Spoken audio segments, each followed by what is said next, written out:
কনকনে শীতে জুবুথুবু দেশ, চরম ভোগান্তি মানুষের, হাসপাতালে বাড়ছে রোগীর সংখ্যা। চলতি মাসে আরও 5টি শৈত্যপ্রবাহের সম্ভাবনা।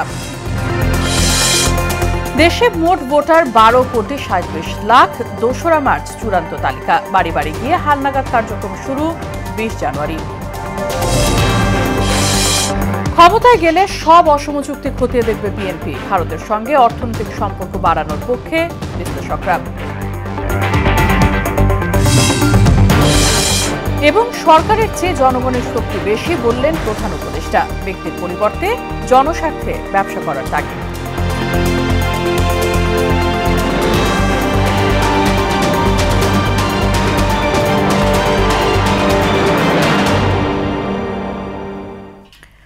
আসসালামু আলাইকুম, সবাইকে স্বাগত মোহনা সংবাদে। শুনছিলেন শিরোনাম, পুরো সংবাদের সঙ্গে আছে রাশিদা সুলতানা রিঙ্কু। বিস্তারিত। পৌষের কনকনে শীতে কাঁপছে পুরো দেশ। চরম দুর্ভোগ পোহাতে হচ্ছে ছিন্নমূল ও নিম্ন আয়ের মানুষকে। এদিকে হাসপাতালে বাড়ছে ঠান্ডাজনিত রোগীর সংখ্যা, যার মধ্যে শিশু ও বয়স্করাই বেশি।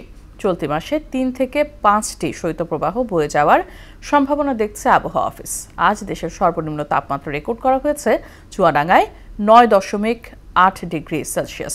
বিস্তারিত জানাচ্ছেন উষা ফেরদৌস। কুয়াশাচ্ছন্ন নদী তীরে একাগ্রচিত্তে শিকার ধরার অপেক্ষায় মাছরাঙা পাখি। তারপর বিদ্যুৎ বেগে জলের ভেতর থেকে সুচালো ঠোঁটে মাছ শিকার। আবার নদীর পাশে খাবারের খোঁজে শালিকের হাঁটাহাঁটি এবং তীরে ভেড়া নৌকায় পাতিকাকে স্থির বসে থাকা, কিংবা কুয়াশাচ্ছন্ন আকাশে গাংছিলের ওড়াউড়ি। এসবই শীত জড়ানো প্রকৃতির মনোরম দৃশ্য। নতুন বছরের শুরুতেই ঝেঁকে বসেছে শীত। ঘন কুয়াশায় দিনভর দেখা মিলছে না সূর্যের। এতে খড়কুটো জ্বালিয়ে শীত নিবারণের চেষ্টা করছেন নিম্ন আয়ের মানুষ। শীত দেখছে কষ্ট হয় গরিবের, নাইগে কম্বল নাইগে কিছু, সালা গত্তা হুতে থাকি ঘরের ভিতরে। কুয়াশার জন্য কাজ চলে না, রোদ্রে কাজ যাইতে পারে না। তীব্র শীতে খেটে খাওয়া মানুষের কষ্টের চিত্রটা একেবারে আলাদা। কাক ভরে বের হলেও জুটছে না কাজ। কষ্ট করলে আর কি করব, পেটে ভাত লাগে না, কষ্ট তো করাই লাগবে। কষ্ট তো হয়, জ্বর, মাথা ঠান্ডা। কনকনে শীতে বিপাকে আছেন মাঝি মাল্লারাও। খেয়াঘাটে বসে এক প্রহর কেটে গেলেও দেখা নেই যাত্রীর। শীতের মধ্যে তো মনে করেন কত কিনে আয় পারে, কত কিনে আয়ই পারে না, বুঝছেন। শীতের মধ্যে বহুত কষ্ট। বয়ে থাকলে তার কেউ 10 টাকা দিয়ে আমাকে সাহায্য করবো না। এই কারণে এত শীতের রাতের মধ্যে রাতে 4টার সময় উঠে কাজ আইতে হয়েছে। শীতের কারণে হাসপাতালে বাড়ছে জ্বর, কাশি, শ্বাসকষ্ট সহ ঠান্ডাজনিত রোগীর সংখ্যা। দেশও তার কাজ থেকে বঞ্চিত হবে। তার দেখা যাবে যে কর্মক্ষেত্র থেকে অ্যাবসেন্ট থাকতে হচ্ছে, অথবা দেখা যাবে যে অকাল মৃত্যুর দিকে ঝুঁকে যাচ্ছে। শীত নিয়ে তেমন সুখবর নেই আবহাওয়া অফিসের কাছে, বরং চলতি মাসে দেশ জুড়ে 3 থেকে 5টি শৈত্যপ্রবাহ বয়ে যাওয়ার আভাস দিলেন আবহাওয়াবিদ বজলুর রশিদ। সারা দেশে ঘন কুয়াশা রয়েছে এবং এই ঘন কুয়াশাটা যেটা হচ্ছে সুদূর দিল্লি থেকে শুরু করে উত্তরপ্রদেশ, বিহার, তারপর হচ্ছে বাংলাদেশের মেজর পার্ট এই ঘন কুয়াশা রয়েছে। আর এই ঘন কুয়াশার কারণে দিনের তাপমাত্রা অনেক কমে গেছে। সারা দেশে 2 থেকে 3টা আপনার শৈত্যপ্রবাহ আসতে পারে। এর ভিতরে 1 থেকে 2টা আপনার মাঝারি থেকে তীব্র আকারে শৈত্যপ্রবাহ আসতে পারে। বৃহস্পতিবার দেশের সর্বনিম্ন তাপমাত্রা রেকর্ড করা হয়েছে চুয়াডাঙ্গায় 9.8 ডিগ্রি সেলসিয়াস, আর রাজধানী ঢাকায় 13.8। উষা ফেরদৌস, মোহনা সংবাদ, ঢাকা। দেশে মোট ভোটার 12,36,83,000। এর মধ্যে পুরুষ ভোটার 6,33,30,103 ও নারী 6,03,52,415 জন। নির্বাচন কমিশনের খসড়া ভোটার তালিকা প্রকাশ অনুষ্ঠানে এসব তথ্য জানায় নির্বাচন কমিশনার আবুল ফজল মোহাম্মদ সানাউল্লাহ। 20 জানুয়ারি থেকে বাড়ি বাড়ি গিয়ে ভোটার তালিকা হালনাগাদ এবং 2 মার্চ চূড়ান্ত ভোটার তালিকা প্রকাশ করা হবে বলেও জানান তিনি। এম আর আসাদের প্রতিবেদন। নির্বাচনের দিনক্ষণ নিয়ে আলোচনা সমালোচনার মধ্যেই প্রকাশ হলো খসড়া ভোটার তালিকা। নির্বাচন কমিশন প্রকাশিত তালিকায় ভোটার প্রায় 12,37,00,000। ভোটার বৃদ্ধির হার 1.5%। তৃতীয় লিঙ্গের ভোটার সংখ্যা 994। আজকে যে খসড়া ভোটার তালিকা প্রকাশিত হচ্ছে, সেখানে ভোটার সংখ্যা 12,36,83,512। ভোটার তালিকা প্রকাশের পর সাংবাদিকদের বিভিন্ন প্রশ্নের জবাব দেন নির্বাচন কমিশনার আবুল ফজল মোহাম্মদ সানাউল্লাহ। জানান, মৃতদের তালিকায় রাখা সহ জনপ্রতিনিধিদের প্রভাবে পূর্বে তালিকা শুদ্ধ থাকেনি। তথ্য সংগ্রহকারী বাড়ি বাড়ি তথ্য সংগ্রহ করতে যায় কোনো একজন জনপ্রতিনিধি বা স্থানীয় কোনো ব্যক্তি, উনি ওনার নিজের ভোটার যারা আছে 18 বছর হয়তো পূর্তি হয় না, বয়স বাড়ায় তাকে তালিকাভুক্ত করে ফেলে। যারা গতকালকে 18 বছর বয়ঃপ্রাপ্ত হয়েছেন কিন্তু ভোটার তালিকায় সন্নিবেশিত হন নাই, তাদেরকে ভোটার তালিকায় সন্নিবেশিত করা এবং এই সংখ্যাটাকে আমাদের এই ভোটার তালিকায় সন্নিবেশ করতে কোনো আইনি জটিলতা নাই। সংস্কার কমিশনের সঙ্গে ইসির কার্যক্রম সাংঘর্ষিক হবে না উল্লেখ করে 17 বছর বয়সীদের ভোটার করা বিষয়ে রাজনৈতিক ঐক্যমত্যের অপেক্ষার কথা জানান সানাউল্লাহ। যদি এটা নিয়ে ভবিষ্যতে কোনো রাজনৈতিক মতৈক্য হয় এবং এই ধরনের কোনো সিদ্ধান্ত হয়, সংবিধানে কোনো পরিবর্তন আসে, আমরা সেই অনুযায়ী ব্যবস্থা নিব। সংস্কার কমিশনের প্রস্তাবের সাথে কোনো ওভারল্যাপ হবে কিনা আমরা তা মনে করছি না, কারণ সংস্কার কমিশন যে সংস্কার প্রস্তাবই দেন না কেন ভোটার তালিকা তো একটা লাগবে। 1 বছরের মধ্যে সব কাজ শেষ করতে গিয়ে জটিলতা সৃষ্টির আশঙ্কা নাকচ করে দেন আবুল ফজল মোহাম্মদ সানাউল্লাহ। এই কমিশন দায়িত্ব গ্রহণের পরে পরিবর্তিত পরিস্থিতিতে একটা শুদ্ধ ভোটার তালিকা ছাড়া আমরা কনফিডেন্ট বোধ করছি না। MR আসাদ, মোহনা সংবাদ, ঢাকা। ক্ষমতায় গেলে ভারতের সঙ্গে করা সব অসম চুক্তি খতিয়ে দেখবে বিএনপি, জানিয়েছে দলের মহাসচিব মির্জা ফখরুল ইসলাম আলমগীর। ক্যাপাসিটি চার্জের নামে পতিত সরকার 1 লাখ কোটি টাকা লুটপাট করেছে বলে অভিযোগ করেন তিনি। আরেক অনুষ্ঠানে মহান মুক্তিযুদ্ধে জামায়াতে ইসলামের ভূমিকা নিয়ে আবারও প্রশ্ন তুলেছেন বিএনপির যুগ্ম মহাসচিব রুহুল কবির রিজভী। আরও জানাচ্ছেন হুমায়ুন কবির। গুলশানে বিএনপি চেয়ারপারসনের রাজনৈতিক কার্যালয়ে আওয়ামী লীগ সরকারের সময় বিদ্যুৎ ও জ্বালানি খাতের দুর্নীতি নিয়ে সংবাদ সম্মেলন করে বিএনপি। এই খাতে 16 বছরের অনিয়মের চিত্র তুলে ধরে স্থায়ী কমিটির সদস্য ইকবাল হাসান মাহমুদ টুকু অভিযোগ করেন, ক্যাপাসিটি চার্জের নামে আওয়ামী লীগ 1 লাখ কোটি টাকা লুটপাট করে বিদেশে পাচার করেছে। 15 বছর মোট খরচ হলো 2,830 কোটি ডলার। বর্তমান বিনিময়ের হারে 3,33,900 কোটি টাকা। ক্যাপাসিটি চার্জের লুটপাট হয়েছে প্রায় 1 লক্ষ কোটি টাকা। এই সময় বিএনপি মহাসচিব মির্জা ফখরুল ইসলাম আলমগীর বলেন, রাজনৈতিক দলগুলোর তর্ক বিতর্কের কারণে আওয়ামী লীগের লুটপাট ও দুর্বৃত্তায়ন ভুলে যাচ্ছে মানুষ। রাজনৈতিক তর্ক বিতর্কে আপনার আওয়ামী লীগের যে দুর্বৃত্তায়ন, তাদের যে চুরি, তাদের যে আপনার লুটপাট, এটা কিন্তু আপনার নিচে পড়ে যাচ্ছে। আওয়ামী লীগের যে দুর্বৃত্তায়ন এবং আওয়ামী লীগের ধ্বংস করে দিয়েছে দেশটাকে, এটা আমাকে যে ভাষায় বলতে যে পোকলা করে দিয়েছে, এটা কিন্তু মানুষ আস্তে আস্তে ভুলে যাবে। এদিকে সিলেটে এক অনুষ্ঠানে বিএনপির যুগ্ম মহাসচিব রুহুল কবির রিজভী বলেন, শুধু জুলাই আগস্টের হত্যাকাণ্ডের বিচার করলে হবে না, হাসিনা সরকারের আমলে সব অপরাধীরই বিচার করতে হবে। এই সময় 71-এর মহান মুক্তিযুদ্ধে জামাতে ইসলামীর কি ভূমিকা ছিল এমন প্রশ্ন রাখেন রিজভী। আমি সেই রাজনৈতিক দলকে বলতে চাই, ইসলাম বলতে সেই রাজনৈতিক দল, যে আপনাদের 71-এর ভূমিকা কি ছিল? আপনারা কোন সেক্টরে যুদ্ধ করেছেন? আপনারা কোন সেক্টর কমান্ডারের আন্ডারে যুদ্ধ করেছেন? বাংলাদেশে কেউ দেশপ্রেমিক নেই, শুধু একটি রাজনৈতিক দল দেশপ্রেমিক। এই ধরনের বিভ্রান্তি আপনারা তৈরি করলে মানুষ হাসবে। হুমায়ুন কবির, মোহনা সংবাদ। দিল্লির একগুঁয়েমিতে তলানিতে নেমেছে বাংলাদেশ ভারত সম্পর্ক। আমদানি রফতানি বন্ধ এবং পর্যটক ভিসা বন্ধ থাকায় ধস নেমেছে পশ্চিমবঙ্গের অর্থনীতিতে। অন্যদিকে নিজেদের অর্থনীতি সচল রাখতে তাইওয়ান, থাইল্যান্ড, পাকিস্তান সহ অন্য দেশের সঙ্গে অর্থনৈতিক সম্পর্ক জোরদার করেছে অন্তর্বর্তী সরকার। বিশ্লেষকরা বলছেন, এটি আপাত দৃষ্টিতে মন্দের ভালো হলেও এসব দেশ কখনোই ভারতের বিকল্প হতে পারে না। কাজী শাহরিনের বিশেষ প্রতিবেদন। ভারত বাংলাদেশ সম্পর্ক শুধু রাজনৈতিক কারণেই গড়ে ওঠেনি, বরং দু দেশের অর্থনৈতিক চাকা সচল রাখতে প্রতিবেশী রাষ্ট্র হিসেবে উভয়েরই উভয়কে প্রয়োজন। বাংলাদেশকে 3 দিক থেকে ঘিরে রেখেছে ভারত, ফলে আমদানি রপ্তানি প্রক্রিয়াও তুলনামূলক সহজ ও কম ব্যয়বহুল। তাই ভৌগোলিক কারণেই দু দেশের মধ্যে সুষম বাণিজ্য সম্পর্ক গড়ে ওঠে। গেল 5ই অগস্ট শেখ হাসিনার পতনের পর থেকে বাংলাদেশ ও ভারতের রাজনৈতিক ও বাণিজ্যিক সম্পর্কে চিড় ধরেছে। কেবল অগস্ট মাসেই ভারত থেকে রপ্তানি 1 লাফে কমে যায় প্রায় 28%। শেখ হাসিনার পতনে দিল্লির একগুঁয়েমির কারণে থমকে যায় আমদানি রপ্তানি, কিন্তু অর্থনীতি টিকিয়ে রাখতে এই সুযোগে পাকিস্তান তার বাণিজ্য সম্প্রসারণের হাত বাড়িয়ে দেয়। বাংলাদেশের অনেক ব্যবসায়ী চোখ ফেরান তাইওয়ান, থাইল্যান্ডের মতো দেশে। শিপিং এবং আমাদের পণ্য আমদানি এবং রপ্তানি পাকিস্তানের সাথে আগেও ছিল, এখনো আছে।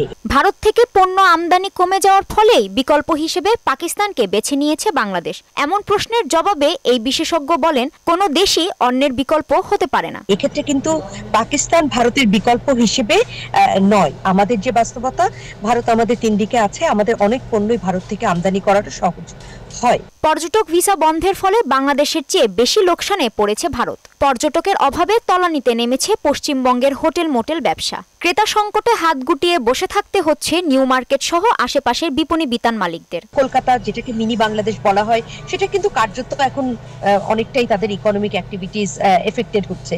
অর্থনীতির চাকা সচল রাখতে ঢাকা দিল্লির সম্পর্কের উন্নয়নকে গুরুত্ব সহকারে দেখা উচিত বলে পরামর্শ দেন অধ্যাপক লাইলুফার ইয়াসমিন। ভারত একটি বৃহৎ রাষ্ট্র হিসেবে তার দায়িত্ব কিন্তু অনেক আছে। কাজী শাহরিন, মোহনা সংবাদ। সরকারের চেয়ে ব্যক্তির ক্ষমতা বেশি। মানুষের ব্যক্তিসত্তা জাগ্রত হলে অনেক সমস্যারই সমাধান সম্ভব বলে মনে করেন প্রধান উপদেষ্টা ডক্টর মোহাম্মদ ইউনূস। রাজধানীতে সকালে জাতীয় সমাজসেবা দিবসের উদ্বোধন অনুষ্ঠানে তিনি আরও বলেন, শুধু ব্যক্তি স্বার্থ নয়, জনস্বার্থেও ব্যবসা করতে ব্যবসায়ীদের এগিয়ে আসতে হবে। আরও জানাচ্ছেন সুরাইয়া মুন্নী। জাতীয় সমাজসেবা দিবস উপলক্ষে রাজধানীর মানিক মিয়া এভিনিউতে সমাজসেবা অধিদপ্তরের এই আয়োজন। এতে যোগ দিয়ে সামাজিক ব্যবসার গুরুত্ব তুলে ধরেন প্রধান উপদেষ্টা। বলেন, আগামী প্রজন্মকে সুনাগরিক হিসেবে গড়ে তোলার বিকল্প নেই। তিনি বলেন, সমাজসেবা প্রতিটি মানুষের দায়িত্ব, আর মন্ত্রণালয়ের কাজ হলো দেশের সবাইকে এটি মনে করিয়ে দেয়া। এটাতে যেন মনে না হয় সমাজসেবাটা শুধু এই মন্ত্রণালয়ের কাজ। মন্ত্রণালয়ের কাজ হলো সবাইকে স্মরণ করিয়ে দেওয়া। যে সমস্ত সমস্যা আমরা চারদিকে দেখি, মনে করি যে আমার কাজ না, আমার কাজ হলো টাকা পয়সা রোজগার করা, ওই কাজটা সরকারের উপরে ছেড়ে দিয়ে ওরাই করবে। এটা ভুল ধারণা। প্রধান উপদেষ্টা বলেন, প্রত্যেক মানুষের মধ্যেই পরের স্বার্থে কাজ করার প্রবণতা রয়েছে। সেই ইচ্ছাকে কাজে লাগিয়ে দৈনন্দিন জীবনে জনস্বার্থে কাজ করার অভ্যাস গড়ে তোলার আহ্বান জানান প্রধান উপদেষ্টা। আরেকটা অংশ আমাদের মধ্যে আছে পরের জন্য সেবা, পরস্বার্থে কাজ করা। নিঃস্বার্থে যেরকম ব্যবসা করা যায়, পরের স্বার্থেও ব্যবসা করা যায়। যে ব্যবসার থেকে আমি নিজে এক পয়সাও মুনাফা নেব না, যাবতীয় যা কিছু করছি পরের স্বার্থে করছি।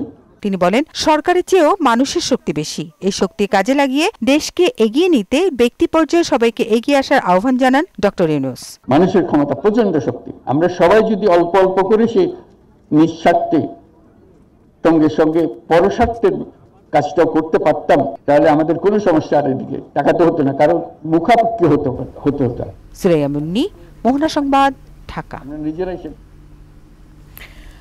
ওষুধ সহ ৪৩টি পণ্য এবং সেবার উপর ভ্যাট বাড়াচ্ছে অন্তর্বর্তী সরকার। তবে কারোর স্বার্থে নয়, বরং রাজস্ব বাড়ানোর স্বার্থে এমন সিদ্ধান্ত জানিয়েছেন অর্থ উপদেষ্টা ডক্টর সালাউদ্দিন আহমেদ। সচিবালয়ে সরকারি ক্রয় সংক্রান্ত মন্ত্রিসভা কমিটির বৈঠক শেষে তিনি বলেন, জিনিসপত্রের দামের উপর এর কোনো প্রভাব পড়বে না। শামীমুজ্জামান চৌধুরীর রিপোর্ট। কম ভ্যাটের অন্তত ৪৩ ধরনের পণ্য ও সেবার উপরে ভ্যাট বাড়িয়ে ১৫% আরোপের পরিকল্পনা নিয়েছে জাতীয় রাজস্ব বোর্ড এনবিআর। এসব খাতে বর্তমানে ৫ থেকে ১০% হারে ভ্যাট নেওয়া হয়। এনবিআর জানিয়েছে, চলতি ২০২৪-২৫ অর্থ বছরের বাকি ৬ মাসে অতিরিক্ত ১২,০০০ কোটি টাকা রাজস্ব সংগ্রহের লক্ষ্যে এই উদ্যোগ নেওয়া হয়েছে।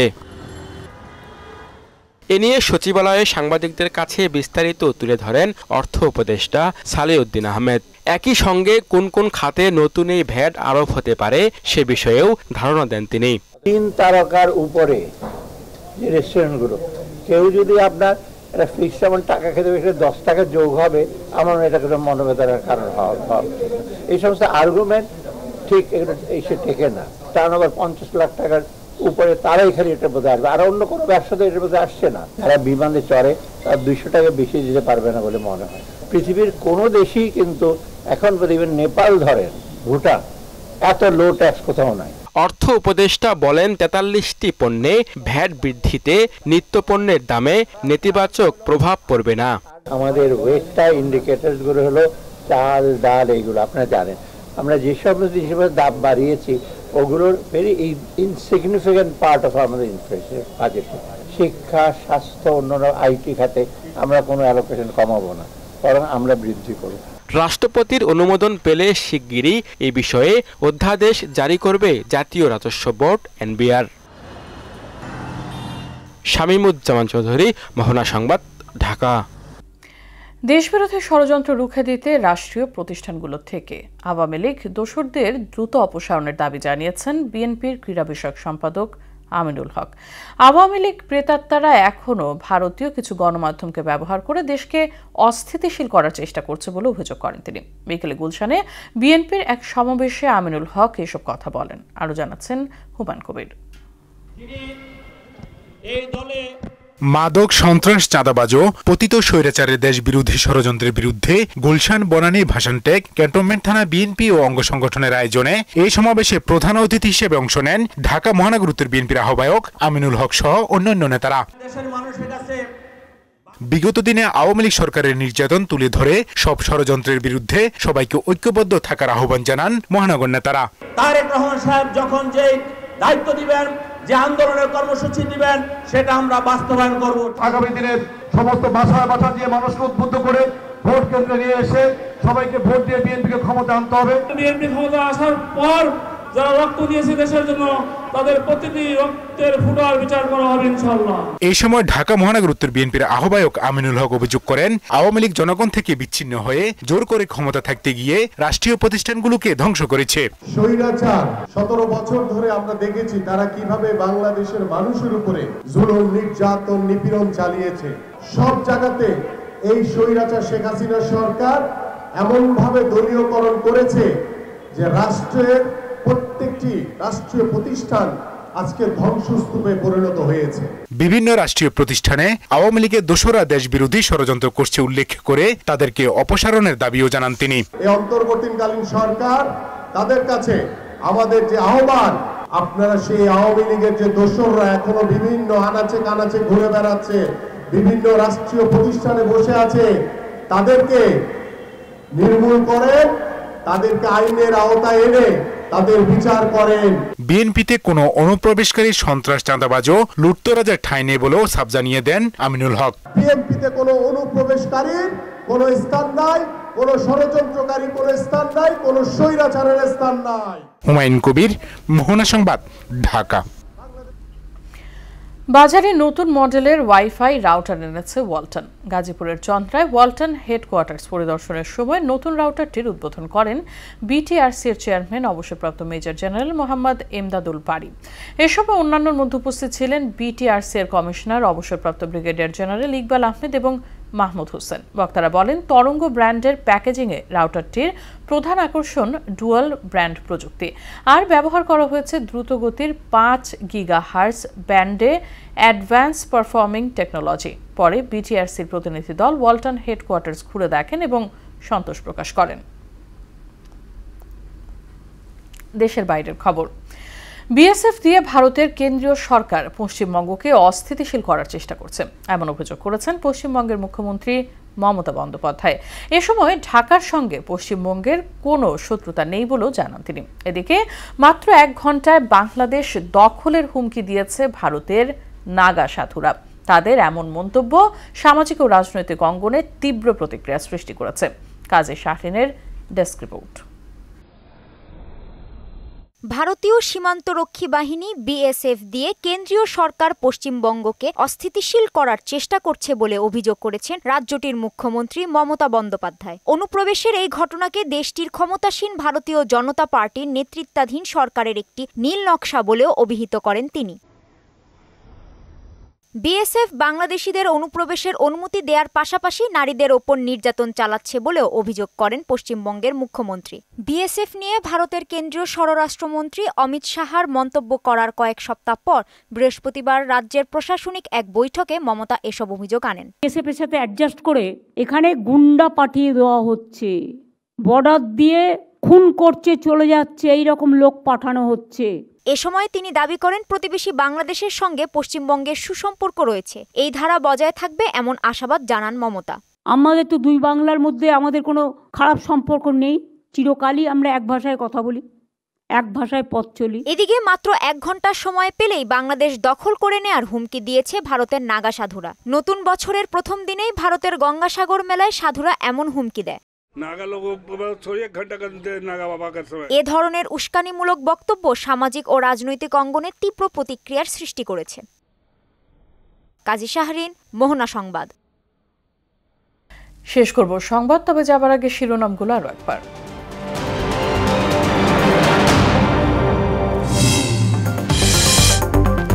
কনকনে শীতে জুবুথুবু দেশ, চরম ভোগান্তি মানুষের, হাসপাতালে বাড়ছে রোগীর সংখ্যা, চলতি মাসে আরও 5টি শৈত্যপ্রবাহের সম্ভাবনা। দেশে মোট ভোটার 12,37,00,000, 2রা মার্চ চূড়ান্ত তালিকা, বাড়ি বাড়ি গিয়ে হালনাগাদ কার্যক্রম শুরু 20 জানুয়ারি।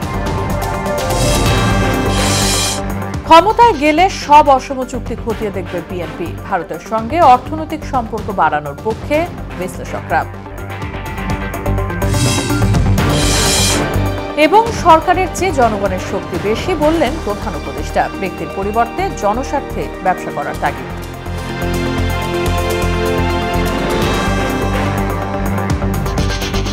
এই ছিল সংবাদে, পরবর্তী সংবাদ রাত 12:30টায়। এছাড়া মোহনার সব শেষ খবর জানতে ভিজিট করুন www.mohona.tv। সংবাদ দেখতে পারেন ফেসবুক ও ইউটিউবে। সঙ্গে থাকার জন্য ধন্যবাদ সবাইকে।